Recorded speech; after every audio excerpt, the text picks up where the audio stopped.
So we're on chapter 5 and Atlantic slave trade in the African labor, and then Genoese capital, the Atlantic, and a legend. But before we start, look.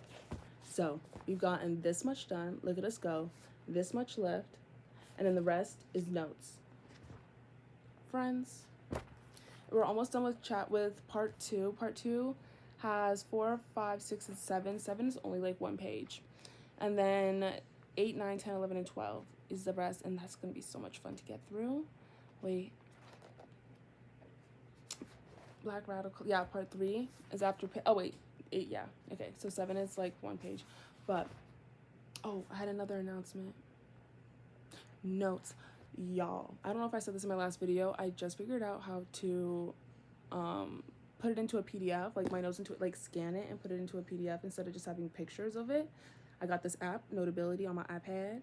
And then I was trying to put it on Discord, but it said that I needed to like pay money to be able to upload like big files. So I'll pay the $2.99 for y'all, but that means that I have to scan all my notes so I can just do it once.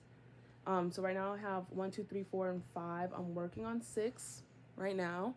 And then, so I'm gonna scan it all. I just did chapter 1 just to see if I can do it. And then, so I have to do the rest of those notes just to scan it. And then, what else? What was the last thing? Yeah, but yeah, I figured it out. I was like so stressed about that because I didn't want to make TikTok videos without being able to like make the notes about, like, share the notes about it. And I was stressing. I was, but we're getting through it. Anyways, Genoese capital, the Atlantic, and a legend. This is chapter 5 under Atlantic slave trade and African labor.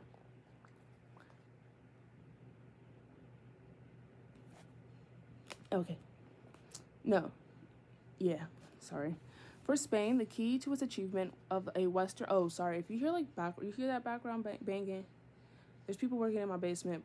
There is a bug in my room. What the heck? Sorry. What's going on? Life is... I think I'm gonna open my windows, to be honest. And that's my fault. It's really irking me. Okay. Sorry. Ew. I'm gonna have to like put some essential oils up in here and like a trap. Cause I don't know what's causing, like if it's my windows, then yeah, I get that. Do y'all wanna see my plant? Sorry for the distraction.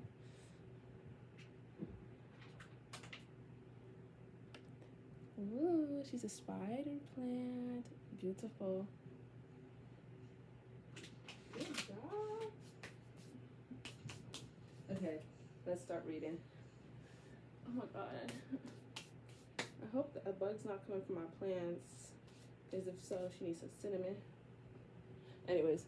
Genoese capital, the Atlantic, and a legend. For Spain, the key to its achievement of a western route to the east was, as it had been for the Portuguese Empire of the Indies, the Genoese. In particular, in Seville, in 1492, the experience, energies, and ambitions of the Genoese became concentrated in the figure of Christopher Columbus. It's a weirdo. I really hope that's not actually a bug in my room, though. Ain't gonna lie. Still, it was not a simple or straightforward event. There were some elements of even this relationship between the Spanish and the Italians that, in retrospect, seem almost entirely fortuitous. Wait. I don't think I said that correctly, to be honest. I want to love you. PYT. Oh.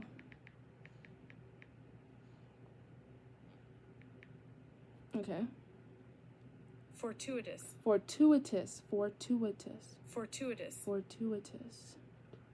Happening by accident or chance rather than by design. So, okay. In retrospect, look as seeing. Okay. Although much of this Although much of his background before his journey to Seville in 1485 will probably what? Hold up. Sorry, my brain. Although much of his background before his journey to Seville in 1485 will probably always remain obscure, Columbus was in many ways a natural, if not typical bourgeois. Wait, bourgeoisie, bourgeois, like what's the difference? Why do they like? There's how there's like the long spelling. Do they sound different? I suppose they do. Sometimes I. That one. Bourgeois. Bourgeois. Bourgeois. Of a characteristic. Oh, that's a difference. Of the middle class, typically see, that's the importance of looking stuff up. What is this from chapter 5? Let me write that in.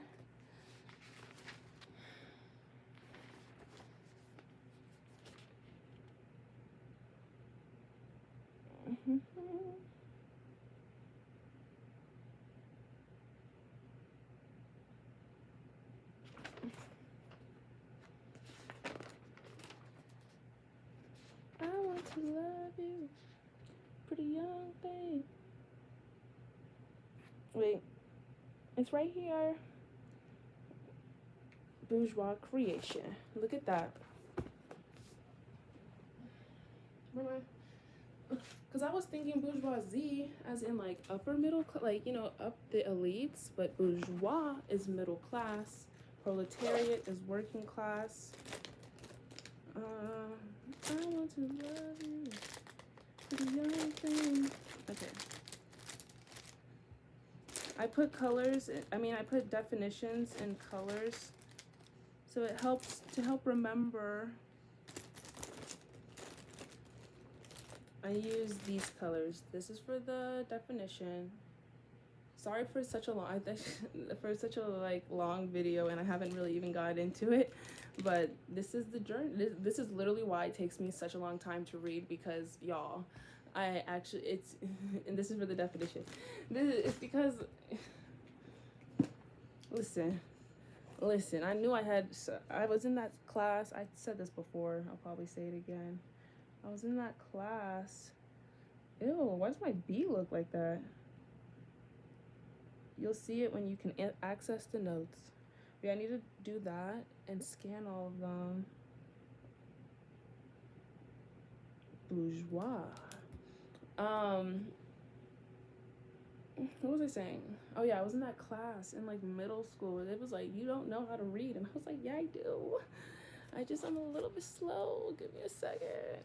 But when you have, like, for me, highlighter and colors like helps so much, because like, girl, bourgeois of or characteristic of. Alright, of the middle class. And when I had reference to its perceived, typically reference.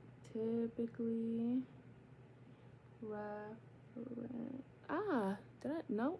Yeah, I did. Oh, reference to its. Sorry. Perceived materialistic values.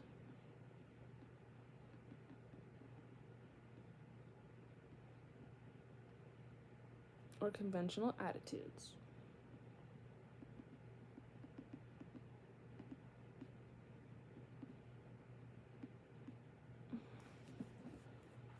Perfect.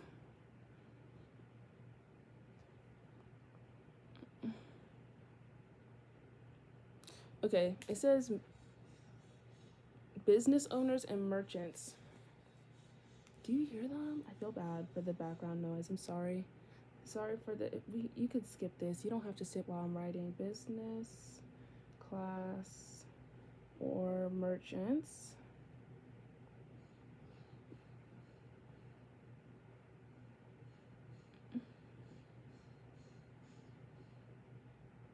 Okay, perfect. Sorry. But yeah, I had to do that class, and then after I did that class, I was above the reading level, so it just helps with like comprehension and understanding. It was like, girl, you don't know how to read. I was like, yeah, I do though. And then what else was I saying? There was something else I was saying too. Um, oh, during like the actual school year, I didn't write my notes like this. I just copied and pasted from the book, so I didn't really actually get to like get into it. But yeah, I'll post these. I need to scan them actually, and then pay the $2.99, and then post all of them and be like, y'all take it. But anyways, where was I at? Oh, Columbus was in many ways a natural, if not typical, bourgeois creation of Genoese capital, trade, and manufacturing. Born around 1451 of parents whose origins appear to have been in oh, Liguarian Republic, Ligurian Republic, Columbus, at 14 years of age, first took up his father's trade, wool weaving. Notwithstanding the fictional constructions of his past that Columbus, his son Ferdinand, and Las Casas would perpetuate, it appears he remained a weaver until his early 20s, taking part in occasional voyages in that capacity of Genoese possessions in the Mediterranean. Around 1476, the documents of his contemporaries place him on voyages to England undertaken by the bankers Giovanni Antonio de Negro and Nicolas Spagnola. This trip was intercepted by French pirates and the survivors. Why am I backstand? Why am I sitting like that? I was like, okay. Columbus among them found refuge in Lisbon. Columbus settled in Lisbon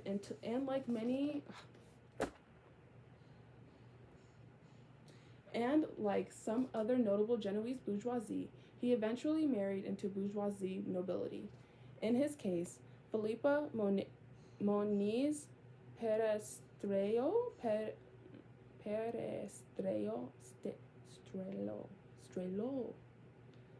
Tuvelo, that's what I remember, whose family had property on the island of Porto Santo near Madeira, because his wife and his entree into this. Because why can't I read? Sometimes I just get frustrated, you know, like it's not like I'm not like mad at myself. It's just sometimes I'm like, girl, if you know you gotta slow down, then slow down. You know what I mean? Like, you know what I mean? Okay. Near Madeira became his wife and his entree into the stream of Portuguese overseas expansion. By all rights, the credit for Columbus's rediscovery of the New World beyond the ocean should have attached to the Portuguese throne. What's going on? Columbus had taken up residence in Lisbon in 1477, and 5 years later he made his first attempt at petitioning for state sponsorship and the grant of feudal privileges at the royal court of Portugal. Interestingly enough, it is still not clear what Columbus had in mind for this stage of what he would persist in describing as his divinely appointed mission. And notice that, like, that, you know what, have you ever, like, the hero, I'm sitting at a pizza, but that pizza is easier to sit on, and I need to stretch while we're at it, so I might as well. You know, like the hero's journey, it's like, or like the manifest destiny, you hear this like divine mission, God ordained, and even in connection to the manifest destiny, in America, from sea to shining sea, this land is your land, you know, like in that picture of that woman walking across the land and like all that stuff, it's like it's our God-given right to expand and take over this land. But when you hear those like small things, you're like, oh, you know what I mean? Like, just to hear the patterns. When you find the pattern, then it's hard not to see the pattern. And like, even for myself, like sometimes I wouldn't notice the patterns until someone pointed it out to me, and I was like, oh my God. But yeah.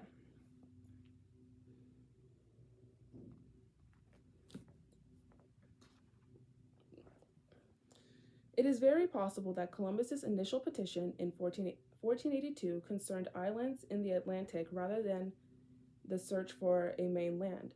But in 1484, a second submission spoke of Campango. Oh, SIP. Wait. CIP is SIP. Sipango? Sipango. CIPANGO. Japan. It's Japan, and then Japan. And Cathaway, China. In parentheses, China. Apparently, Columbus's application was clumsily constructed. And then this is in parentheses. Davis believed that Columbus had no command of written Latin until 1489 and never mastered the writing of Italian or Portuguese. His calculations were unpersuasive, and his use of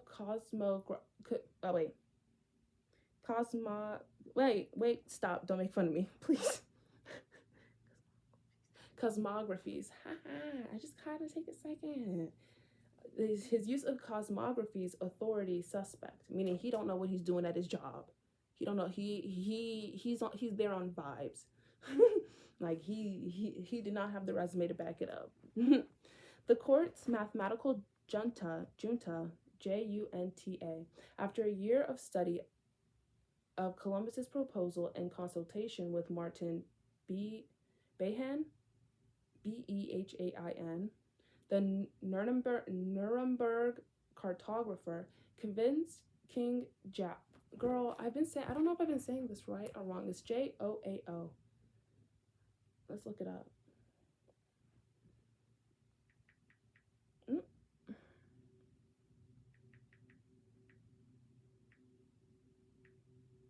Okay, pronounce. Oh. The channel, this is a name of Portuguese origin, also used a lot, of course, in Brazil. How do you say it? João. It has a nasal sound at the end of it. João. Okay, it has a nasal. João. Okay, we got it now. João.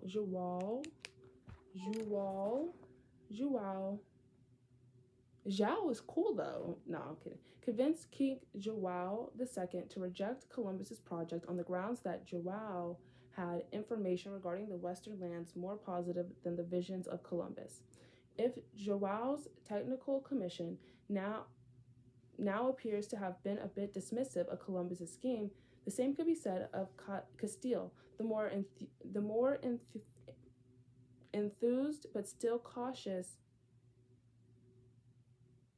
Andalusian dukes of Medina Sidonia and Medina Celi, and the English crown. In England, Columbus had been represented by his brother Bartholomew, all of whom rejected the Genoese's petition for support between 1485 and 89. So at first it was like, you don't know what you're doing. And then, yeah, and like all these other people were like, nah. Okay.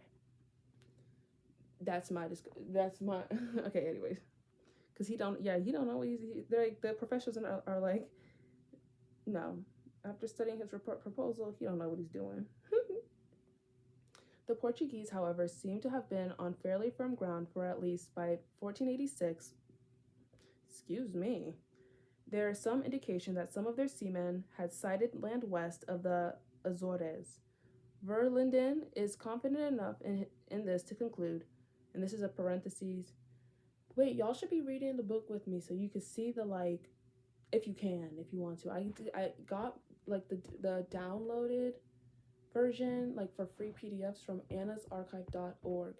And that's what I used for school. That's what I used for like a lot of my PDFs. Well, I used to use Z Library, but then that got taken down. But then Anna's Archive has free PDFs. You can like log in, and then like if you scroll down, like it says like first 3 servers, and then like the second. You just got to keep pressing until you find the one that works for you.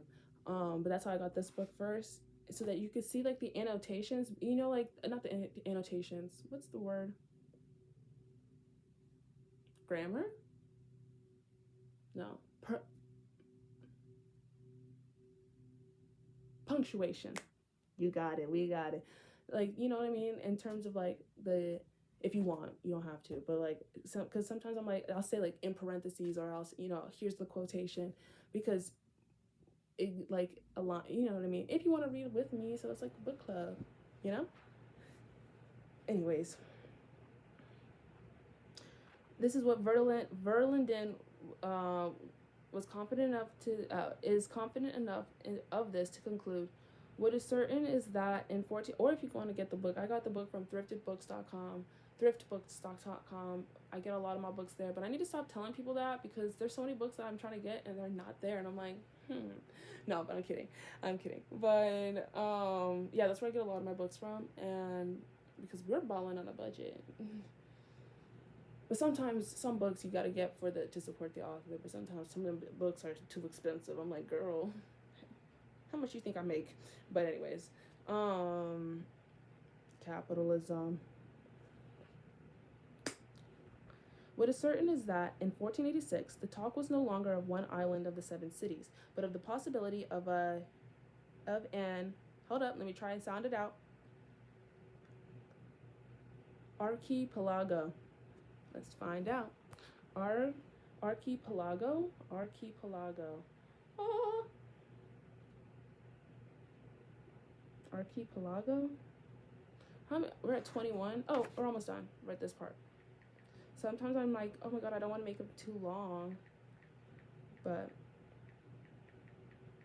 okay. Nope.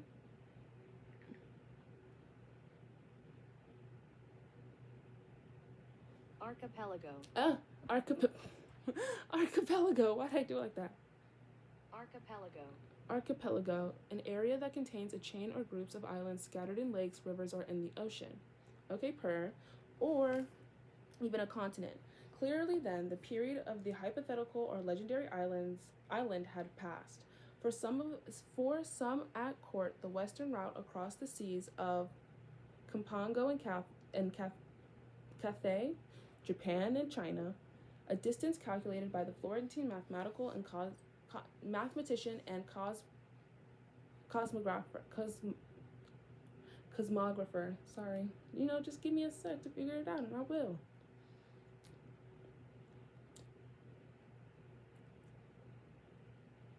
Tuscanelli is the name, to be 5,000 miles and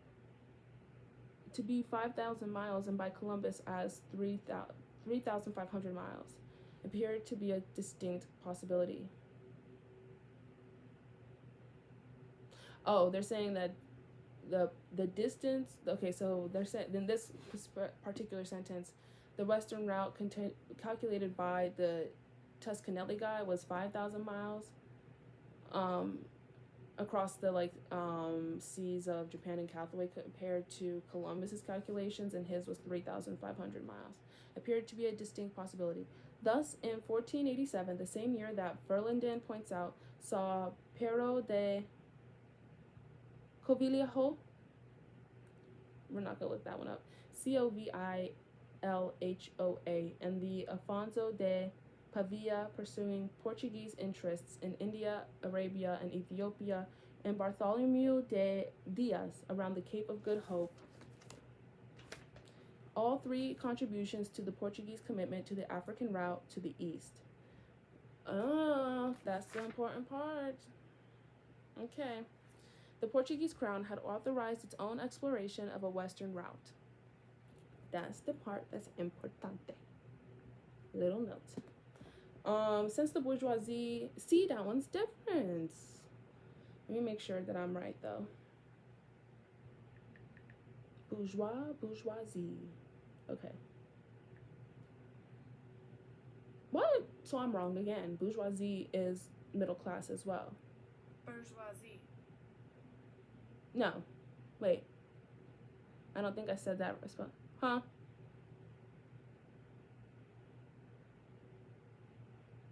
Oh, it's the same thing, so I was wrong. Yeah. Bourgeois and then bourgeoisie. Okay.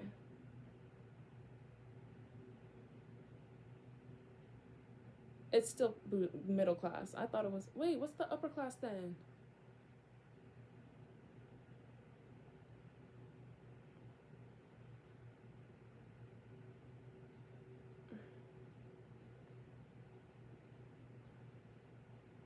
Oh, bourgeois can be a noun or an adjective referring to one middle class person. And then the bourgeoisie is a noun and only refers to the middle class as a whole. Oh, okay. Got it. Noun or adjective. Let's write that down. Noun or I was confused. Adjective to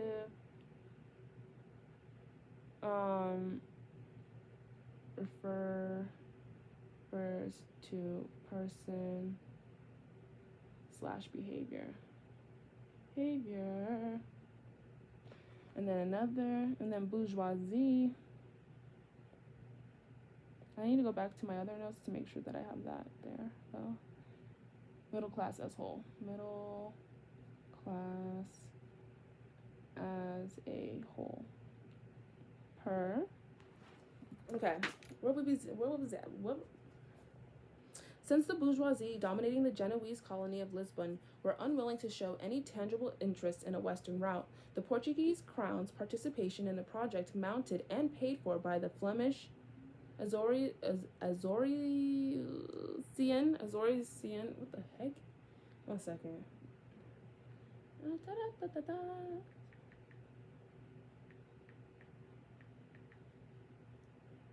Wait, I spelled something wrong. Okay. Okay.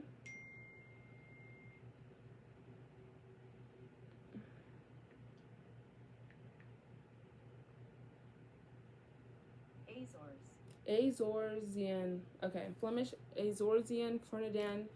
Oh, let me charge that. Ferdinand Van Olmen.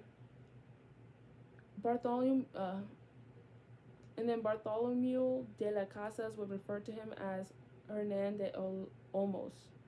And the Portuguese Madeiran Roman Afonso de.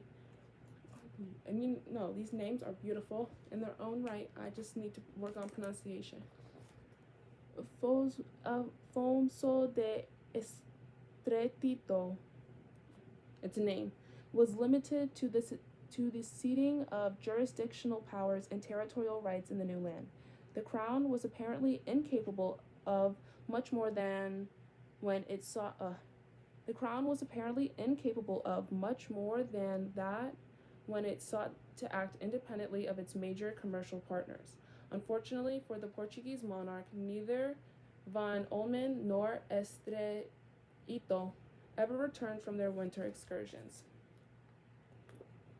Columbus was a bit luckier than either of his predecessors in the Atlantic, for at least he had their example to profit from. Verlinden is convinced that Columbus must have learned of the voyage in Seville, for there was active communication between the Italian colony of Lisbon and that of the great Andalusian port. This would, of course, imply that the Genoese families, their joint stock companies, and their banks were in the habit of exchanging or sharing information that might be of value to their commercial interests. Ooh. Whatever the case might be, Columbus did find something of value in Seville. Italian. Italian bankers. Ew. Much of whose activities were blocked by the Turks were the financiers for a big part of an ocean-borne trade. And notice that, look how I'm sitting. The ways in which capitalism is developing, how it's seen as this person from Portugal, I guess, because he's representing the Portuguese crown, but he's being financed by Italian bankers, this interconnectedness in commercial profitable interests that are formulating over the years, and then the incorporation of African slavery. You know what I mean? How this is all coming, that's what it's building up to. It's seeing how one, capitalism developed, and then the incorporation of African, Atlantic slave trade and the African labor, and then, you know what I mean? Sometimes I'm mainly saying this for myself, because sometimes I'm wait, what is that? Is that a bug? No, it's dust. What is that telling me? You know what I mean? So yeah, I need to go. Anyways, I'll make a note of that later. Were the financiers for a big part of the ocean-board trade. There was a Genoese commercial colony in Seville and local links with the Italian banking house of Spagnola and the Negri. Negri.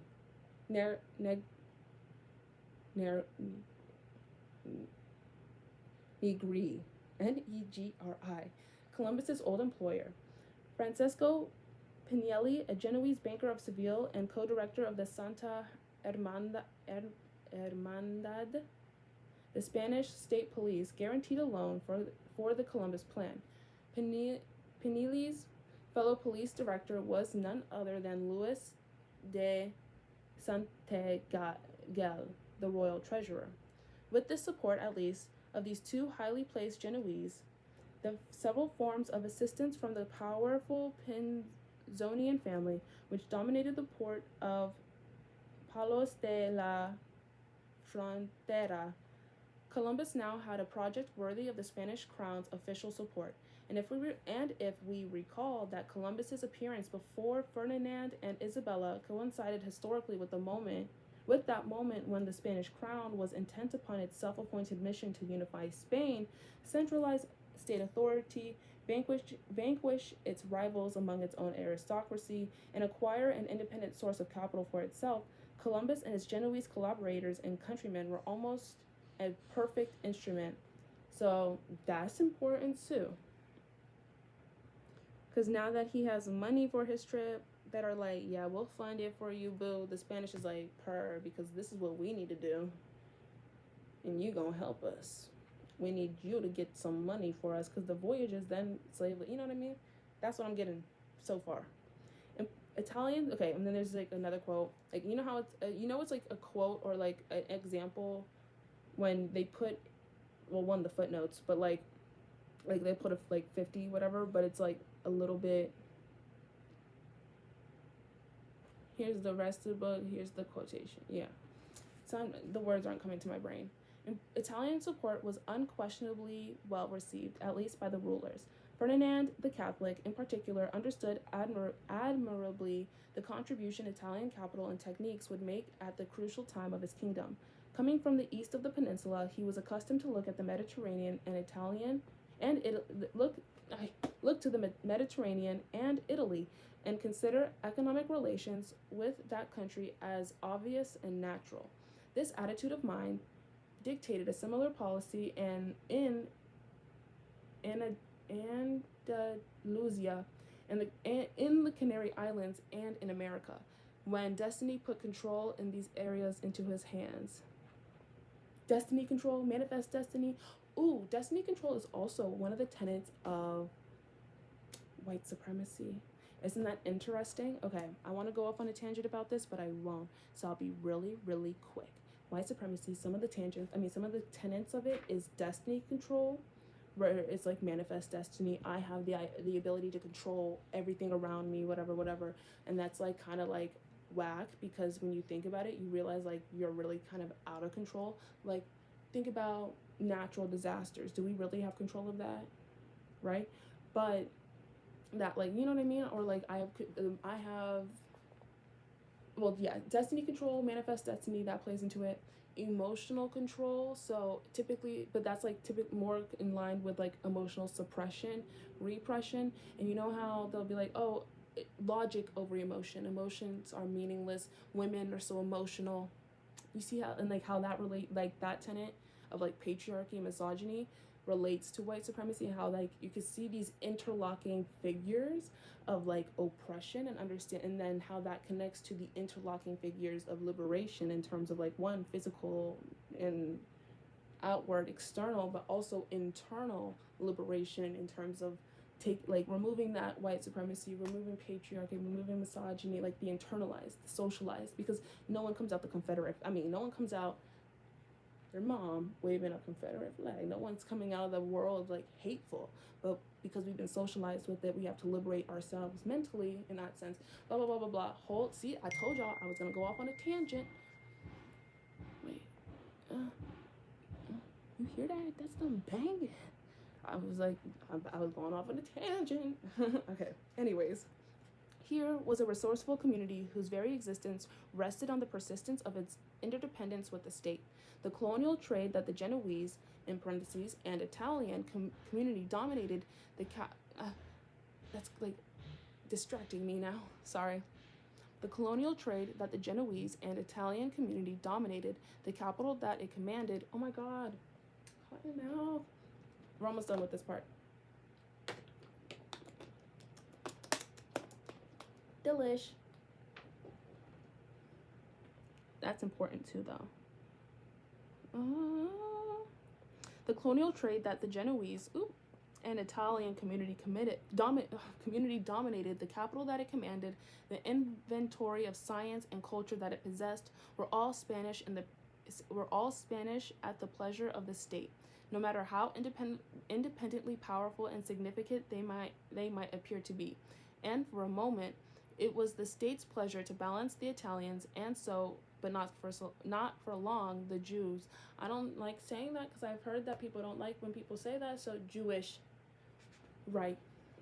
Against its own bourgeoisie, balance the Italians and the Jewish against its own bourgeoisie and its still militaristic aristocracy. Columbus's luck was holding. With only the barest of exaggeration, then it might be said that Columbus's achievement of 1492, beginning with the extraordinary concessions he acquired from his royal partners in April of that year at Santa Fe, and ending with the arrival of the ships under his command in the West Indian. I apologize. I can hear it too. Oops, come on. How do I do? Come on, phone. Oh my, how do you do? Oh. Is it gonna stop? There we go. Royal partners in April of that year in Santa Fe, and ending with the arrival of the ships under his command in the West Indian islands in October, amounted to one more level on the extraordinary financial scaffold that Genoese and other Italian capitalists' families had been constructing in the Iberian Peninsula for nearly 300 years. When Columbus came to terms with Ferdinand and Isabella, the road had been paved for him by Genoese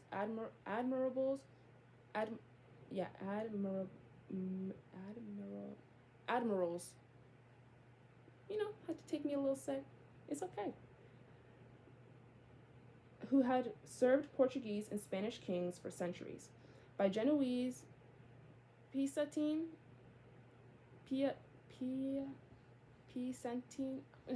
and Florentine merchants who had assumed the primary financial risks in colonizing the Portuguese, Azores, and Meridian Islands, and Spain's Canary Island group.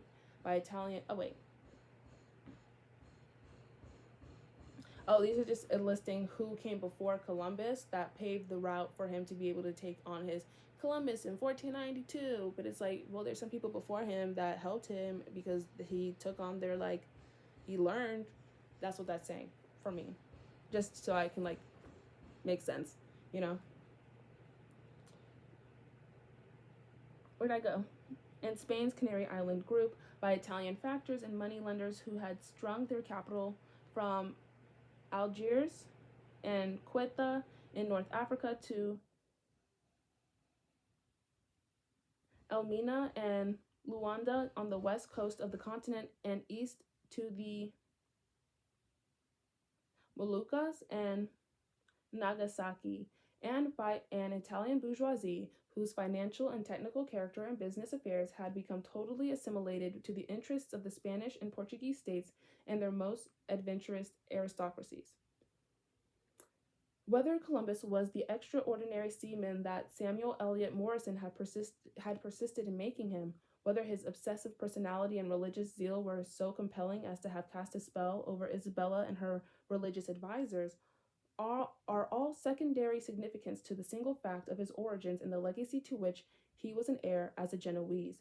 So, you see, like, yeah, that's what it's saying. Like, Columbus pretty much, like, he wasn't just, like, this hero, this one singular person. Like, his environment literally, like, bred him into doing what he did because he had all these people before him that went on these trips, but also because of his like who he married, this and the third, whatever. Because he wasn't fit for the job. He didn't know what he was doing, and the experts were like, "Girl, I don't think he knows what he's doing." And then you know what I mean. And then now he got the Spanish money, and they're like, oh, "Okay, you can go now." That's what that's telling me. This was the structural means of his accomplishment. The 2 centuries long apogee, APOGEE, of Genoese influence in Spain and Portugal. That's how it's becoming, and it's like the building of the structures of capitalism, building of the structures of colonialism, building the structures of all this stuff. You know, it's interesting when it's like all coming together. Because I'm like, oh, okay. Thus, when Columbus and the others with him, those who followed, came face to face with the Arawaks, the Taínos, the Aztecs, the Mayans, and the Quechudas. Quechudas. I think Quechudas. Quechudas. Quechuas. Quechudas. And all the other inhabitants of the Western Hemisphere, it was this complex mixture of feudal authority and privilege commingled with the appetites of merchant capitalism, national ambition, and missionary compulsions that stood on their backs. African labor as capital is the next part.